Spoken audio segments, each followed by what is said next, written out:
Okay, so what I'm going to show you is that with a Flutter application, you can compile and deploy the same application under many other platforms. And one of them right now is going to show that it can be deployed to the Mac desktop environment. So here on the left side, under a typical Flutter project, you can see the various platforms that this project will support. You'll see iOS, Android, web, and one of them is a Mac OS. So um, this assumes that you have a Mac OS machine like this MacBook, and it also assumes that you have Xcode installed. So just from Visual Studio Code, you can actually take this and set the target to be Mac OS here on the bottom.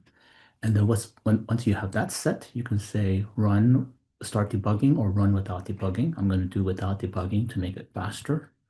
And it's going to compile and build it for the Mac operating system as a desktop app. And because I did it earlier, it should be much faster.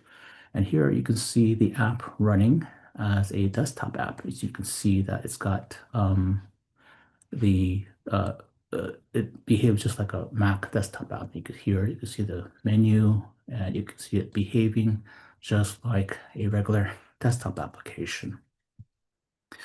And I'll show you in a separate video how this can be done for a Windows desktop or a Linux desktop.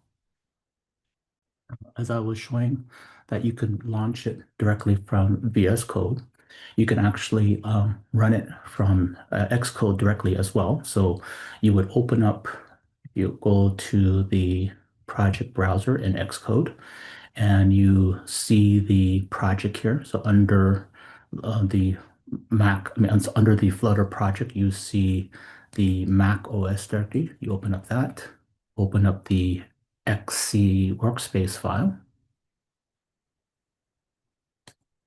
like this, and I already had it open. And you can see that it looks just like a regular native Mac OS application. And with the Mac target selected here, you can say click on the Run button. And because I already compiled it earlier, it should be pretty fast and bring it up. There we go.